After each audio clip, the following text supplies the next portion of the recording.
Di samping kita bersyukur, Alhamdulillah, di atas peluang yang diberikan kepada kita untuk bersama-sama pada petang ini oleh pengarah JKKN dan cawangan-cawangan di bawah Kementerian KPKK atau Kementerian Penerangan Komunikasi dan Kebudayaan ini.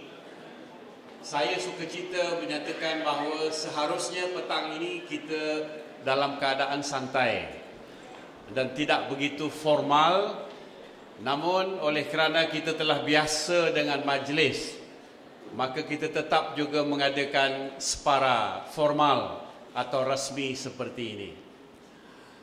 Saya katakan begitu oleh kerana dalam keadaan kita untuk bergaul dan bersuai kenal dengan pemimpin-pemimpin badan bukan kerajaan atau NGO, suasana itu penting bagi kita.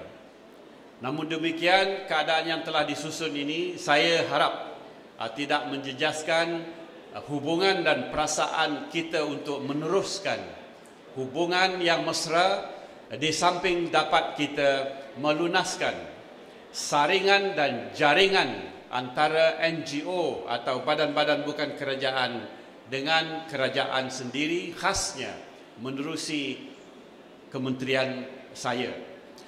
Hadirin yang dikasihi sekalian, kita di Seremban pada petang ini bukanlah ada tujuan apa-apa, cuma sekadar untuk minum teh dan di samping itu menjenguk saudara-saudari dari dekat apa khabar, dan untuk menyatakan bahawa saya bagi pihak kementerian mengucapkan terima kasih oleh kerana sebahagian para pemimpin NGO kita di sini adalah mereka yang mempunyai visi, mempunyai misi perjuangan yang tidak lari daripada keadaan yang membina masyarakat satu Malaysia itu.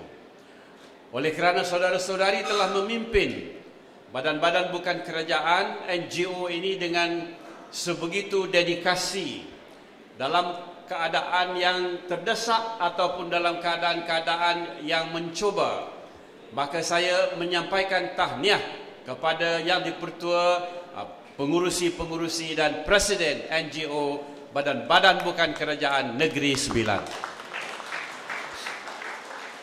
Tentu sekali dalam musim ini saudara-saudari akan terasa bahawa kegiatan masyarakat dan kegiatan badan-badan bukan kerajaan adalah keadaan dan dalam keadaan yang perlu kita pantau dan lihat dari dekat. Ini adalah kerana dari lebih kurang 17,000 badan-badan bukan kerajaan di Malaysia ini, lebih dari 4,000 mendapat bantuan daripada pelbagai pihak kerajaan kita, sama ada di negeri ataupun di pusat.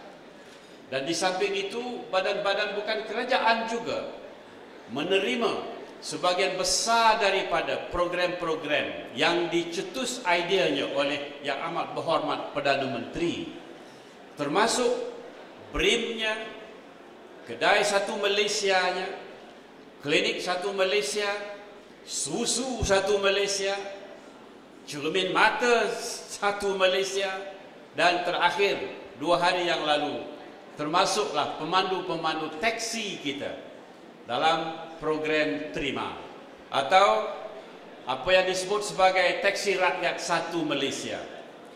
Oleh itu, badan-badan bukan kerajaan ini sentiasa berganding rapat dengan perjuangan kita, dengan sistem kerajaan kita, dan masa depan kita perlu menjadi persoalan yang sama yang perlu kita titik beratkan bersama. Entah bagaimana saya terasa badan-badan bukan kerajaan ini suka bercakap masa orang bercakap. Jadi dari sini saya terasa, boleh saya katakan, iaitu saudara-saudari mungkin tidak mempunyai perasaan yang sama seperti kami di depan ini. Oleh itu, di samping berucap ini, saya ingin memantunkan, iaitu semasa saya ke Cilacap, saudara-saudari jangan kebidu. Semasa saya berucap, saudara-saudari jangan tidur. Pukul 3.30 tentulah tidak tidur. Tapi kehairanan saya, seperti mana juga majlis-majlis yang pernah saya pergi waktu petang, orang di depan pentas berucap, orang di belakang bercakap sendiri. Jadi pada petang ini ucapan ringkas saya buat. PL itu mesti kita berhentikan. Sebab kita mengamalkan budi bahasa. Dan di kiri kanan kami buatkan gantungan, iaitu nilai-nilai murni. Alhamdulillah, bila saya sebut ini, saudara pun berhenti bercakap.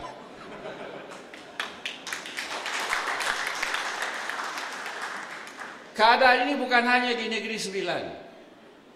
Keadaan ini berlaku semasa kita mengadakan majlis-majlis. Keadaan ini berlaku masa nikah kahwin. Keadaan ini berlaku semasa kita berkempen. Cuma orang tak bercakap 3 perkara saja. Apabila akan menerima duit, apabila menerima grant, atau menerima subsidi daripada pihak-pihak tertentu. Hadirin, saya berasa beginilah. Oleh kerana perjumpaan kita petang ini berasas kepada hasrat saya untuk bertemu dengan persatuan-persatuan untuk memberi sedikit bimbingan dalam keadaan negara kita pada hari ini. Sebab itu saya bahasakan sedikit. Oleh kerana kita penting mempunyai matlamat dan tujuan yang jelas dalam kehidupan kita.